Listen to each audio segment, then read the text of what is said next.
नमस्कार साथियों, मैं मुकेश कुमार मीणा कस्तूरी देवी महाविद्यालय की ऑनलाइन क्लासेस में आप सभी का स्वागत करता हूं। देखिए साथियों, मैंने आपको बताया कि हम जो है अपने दोनों जो टॉपिक्स थे विदेशी यात्रियों का वृत्तांत हमने कर लिया है। देखिए, मध्यकालीन भारत में जो हमारा नेक्स्ट जो टॉपिक पड़ेगा उसका नाम है भारत पर अरबों के आक्रमण। हाँ, उससे पहले मैं एक बात और बोलना चाहूँगा। देखिए, कल मुझे कुछ स्टूडेंट्स ने जो है फ़ोन भी किए थे, व्हाट्सएप में मैसेज भी कर रहे थे कि सर हमारी एग्ज़ाम्स का क्या रहेगा।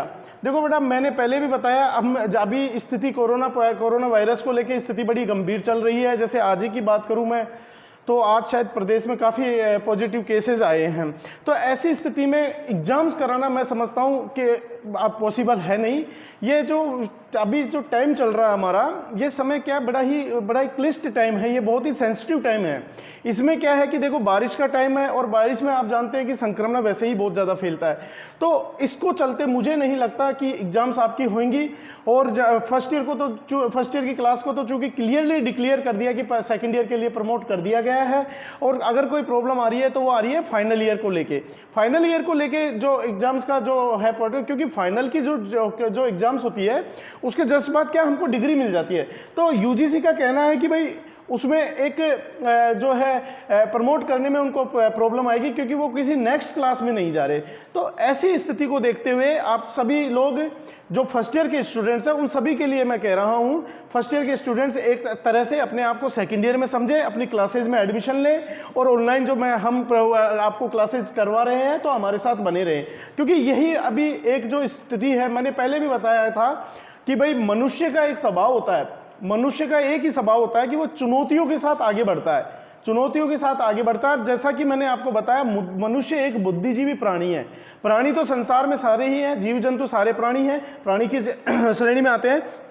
लेकिन मनुष्य क्या है? मनुष्य एक बुद्धिजीवी प्राणी है और वो बुद्धि का उपयोग करते हुए कोई ना कोई ऐसा रास्ता अपना बना लेता है कि ताकि वो जो भी स्थिति है उसका सामना कर सके। जैसा कि हम सभी ने अभी ऑनलाइन क्लासेस का एक रास्ता आप तक पहुंचने का एक जरिया हम लोगों ने बनाया है।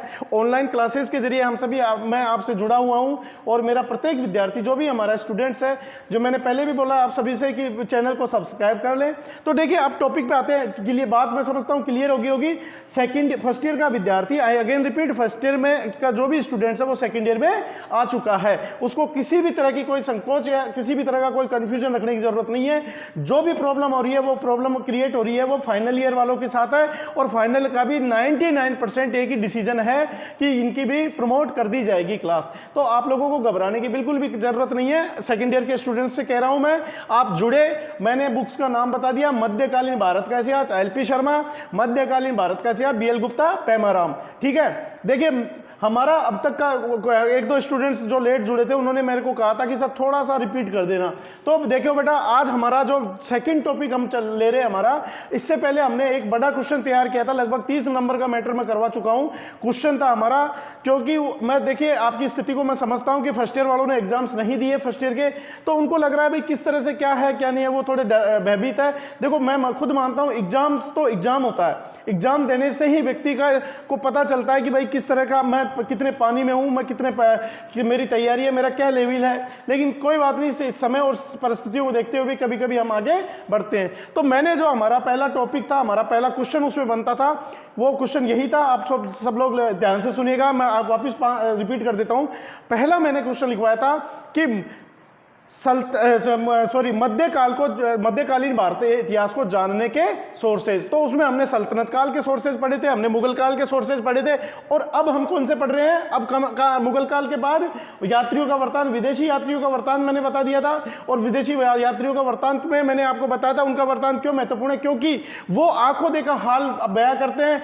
मध्यकाल में दरबारी लेखन की परंपरा थी, वो थोड़ा अतिशयोक्तिपूर्ण वर्णन करते थे अपने शासक का, क्योंकि शासक उसको पेमेंट करता था, पे करता था, तो जाहिर सी बात है वो उसके लिए आलोचना नहीं करेगा। लेकिन जो विदेशी हमारे यात्री आए थे, उन्होंने आंखों देखा हाल हमारे सामने प्रस्तुत किया, तो वो काफी इंपॉर्टेंट एविडेंस हमारे लिए थे। मैंने क्वेश्चंस का प्रारूप आपको बता दिया था, छोटे क्वेश्चन कैसे बटेंगे, बड़े क्वेश्चन कैसे बटेंगे। तो अब हम आते हैं भारत पर अरबों के आक्रमण। देखिए, जो भारत है उसका क्या है जो है वह 7वीं शताब्दी में बड़ा अच्छा व्यापारिक संबंध था भारतीयों का अरबों के साथ क्या था, अच्छा व्यापारिक संबंध था। किंतु 7वीं शताब्दी में होता क्या है, 7वीं शताब्दी में ये एक बड़े आश्चर्य की घटना है कि अरब जो थे बहुत शक्तिशाली हो जाते हैं। अरब क्या थे, अचानक से अरब जितने भी अरब थे, अरबियन मुसलमान कंट्री है, ये भी मुस्लिम है अरबों में, तो मुस्लिम जो अरब थे वो अचानक से अत्यंत शक्तिशाली हो जाते हैं और वो ना केवल भारत पे अपितु संसार के अन्य देशों पे भी अधिकार कर लेते हैं। और ये विश्व के लिए एक बहुत ही आश्चर्यजनक घटना थी। तो यदि मैं बात करूं आपको अरबों का, तो अरबों का जो सबसे पहला हमारे आक्रमण हुआ था, वो सबसे पहला आक्रमण हुआ था सिंध पर। अब अरब आए के तो अरब जो थे भारत के पश्चिमी क्षेत्र में पड़ते थे, भारत के पश्चिमोत्तर क्षेत्र में पड़ते थे, और ये मकरान के समतल रास्ते आते हुए इन्होंने भारत का पश्चिमोत्तर प्रांत पड़ता था सिंध पे इन्होंने भारत पर आक्रमण किया। तो देखिए अगर मैं बात करता हूं तो अरबों के आक्रमण की हमें जानकारी कौन देता है, तो ये इंपॉर्टेंट फैक्ट है, ये तो लिख सकते हैं आप। तो बिलादुरी की किताब है, ये बिलादुरी लेखक है, बिलादुरी की किताब उल फुतू अल बल्दान, किताब फुतूह अल बल्दान बिलादुरी की है, किताब का नाम है ये किताब फुतूह अल बल्दान। इसमें हमें अरब आक्रमण के बारे में जानकारी मिलती है, इसमें हमें अरब आक्रमण के बारे में जानकारी मिलती है। इसके बाद अगर यदि मैं बात करता हूं, इसके बाद है चचनामा 1216 ईस्वी में लिखा गया था और इसमें भी भारत पर हुए अरब आक्रमण के विषय में जानकारी दी गई है। चचनामा भी बहुत महत्वपूर्ण ग्रंथ है और इसमें विशेष तौर से सिंध का इतिहास मिलता है। चचनामा में क्या मिलता है, सिंध का इतिहास मिलता है। और सिंध पर किसने आक्रमण किया था, अरबों ने आक्रमण किया था। तो इसका किसमें उल्लेख मिला हमें, किताब फुतू अल बल्दान और चचनामा। किताब उल फुतूह किसकी है, बिलादुरी की। तो वन वर्ड के हिसाब से वन लाइन क्वेश्चन हो गया ये।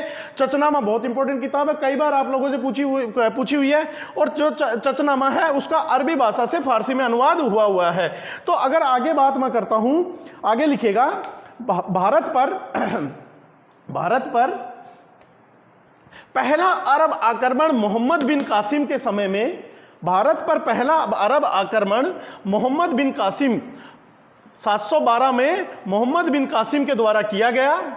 712 में मोहम्मद बिन कासिम के द्वारा किया गया। भारत पर सबसे पहला अरब आक्रमण मोहम्मद बिन कासिम के द्वारा किया गया। और यह आक्रमण उसने सिंध के थट्टा प्रांत पे किया। इस समय सिंध का शासक कौन था, राजा दाहिर। इस समय सिंध का शासक कौन था, राजा दाहिर। तो देखिए यह अगर इस पे जो आक्रमण में अगर अरब आक्रमणकारी सफल होते हैं तो इसके पीछे रीजन क्या था, इसके पीछे रीजन यह था कि जो राजा दाहिर था ये अत्यंत ही अदूरदर्शी व्यक्ति था और इसको इस बात की खबर नहीं थी कि इसके क्या दुष्परिणाम होंगे। और इस वजह से इसकी अदूरदर्शिता के चलते सिंध पर जो है अरबों का सफल आक्रमण हुआ। और कहां हुआ, थट्टा पर हुआ। और कौन था शासक, राजा दाहिर। अगर बात करता हूं कब हुआ, तो कब हुआ, 712 ईस्वी में, 712 में। और कौन था, मोहम्मद बिन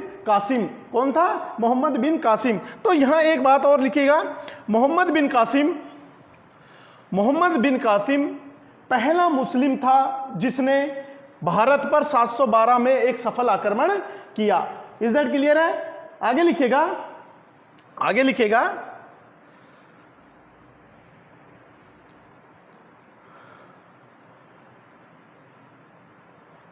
अरब अपने साथ मंसूर के शासनकाल में,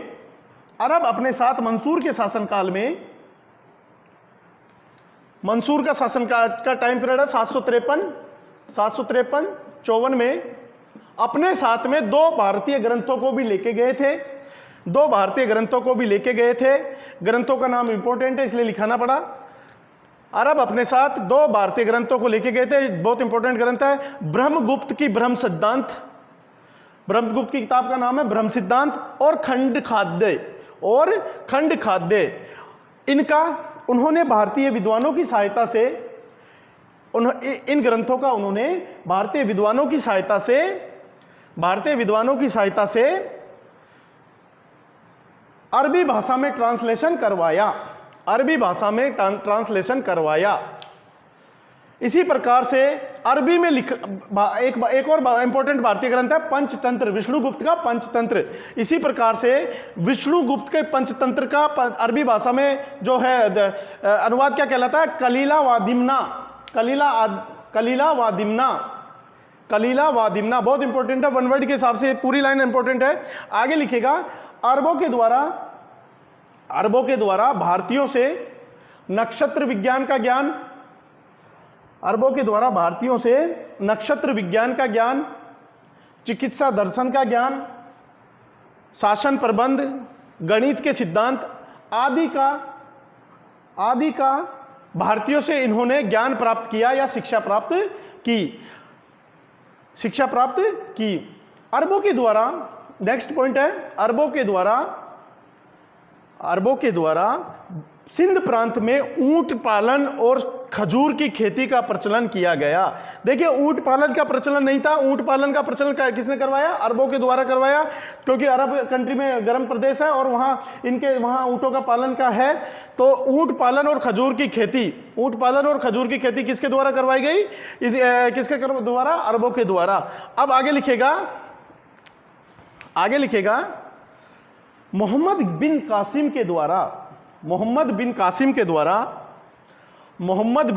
के द्वारा सबसे पहले सिंध क्षेत्र से मोहम्मद बिन कासिम के द्वारा सबसे पहले सिंध क्षेत्र से जजिया कर की वसूली की गई। देखिए, मैं आपको बता दूं कि जो जजिया कर है, यह मध्यकालीन भारत का सबसे विवादास्पद करों में से एक कर है, बहुत ही विवादास्पद कर है। यह एक धार्मिक कर होता था जो कि हिंदू जनता से वसूल किया जाता था। और इसका प्रारंभ किसके द्वारा किया गया? यदि वन वर्ड में पूछ ले तो मोहम्मद बिन कासिम के द्वारा। सबसे पहले किस प्रांत से वसूल किया गया? सबसे पहले इन्होंने वसूल किया था कहां से? सबसे पहले इन्होंने वसूल किया था सिंध क्षेत्र से। सिंध से इन्होंने सबसे पहले वसूल किया। और यह कौन सा कर था? जजिया कर। और यह मध्यकालीन भारत का सबसे विवादास्पद कर था। और यह किससे वसूल किया जाता था? हिंदू जनता से किया जाता था, जो कि एक धार्मिक कट्टरता का प्रतीक था। तो देखिए, ये हमने आज अरब आक्रमणों की जो है, मैंने आपको अरब आक्रमण पढ़ाए। तो अरबों का जो आक्रमण था, उसका जो परिणाम क्या निकला? देखिए, अरबों ने भारत पर आक्रमण किया, भारतीय शासकों की जो राजनीतिक फूट थी वो जग जाहिर हो गई। और उसके पश्चात उनके जो अधूरा कार्य था, अरबों के द्वारा अधूरा कार्य था, वो किसके द्वारा पूरा किया गया? तुर्कों के द्वारा। तो कल में जो नेक्स्ट क्लास हमारी आएगी, वह आएगी भारत पर तुर्कों का आक्रमण और दिल्ली सल्तनत की स्थापना। ठीक है, तो देखिए, दिल्ली सल्तनत की स्थापना अरबों के द्वारा नहीं की गई, अरबों के द्वारा भारत पर एक सबसे पहले आक्रमण किया गया। मैं वापस रिपीट करवा देता हूं, अरबों के द्वारा सबसे पहले आक्रमण किया गया। किताब बिला दूरी की किताब फुतू अल बलदान में हमें इसका उल्लेख मिलता है। चचनामा में सिंध का इतिहास मिलता है, जिसमें उल्लेख मिलता है 1216 में लिखी गई थी। सबसे पहले मोहम्मद बिन कासिम के द्वारा भारत पर अरब आक्रमण किया गया। उसके द्वारा उस समय शासक राजा दाहिर था। ब्रह्मगुप्त की किताब ब्रह्म सिद्धांत और खंडन खाद्य और पंचतंत्र का कालीला वदिमना नामक जो था, इसका अरबी जो विद्वान थे उन्होंने अरबी भाषा में अनुवाद किया। उसके बाद इन्होंने क्या दिया? इन्होंने ऊंट पालन, खजूर की खेती आदि को प्रचलित भारत में किया। और जजिया कर जो बहुत इंपॉर्टेंट है, जजिया कर किसके द्वारा लागू किया गया? मोहम्मद बिन कासिम के द्वारा। और कहां पे? सिंध में सबसे पहले लागू किया गया। तो ठीक है, आगे की जो क्लास है हमारी, उसमें ध्यान रखिएगा। कल हम जो पढ़ेंगे, हमारा टॉपिक का नाम है, हमारा टॉपिक है कल का भारत पर तुर्की आधिपत्य। तो उसके बारे में हम थोड़ा सा डिस्कस करेंगे। देखिए, तुर्क जो थे, तुर्क भी इधर पश्चिमी एशिया के निवासी थे और ये एक कबीलाई जाति थी। तुर्क क्या था? कबीलाई जाति थी। और इनका मुख्य पेशा था लड़ाई करना और अपने धर्म का, इस्लाम का प्रचार करना।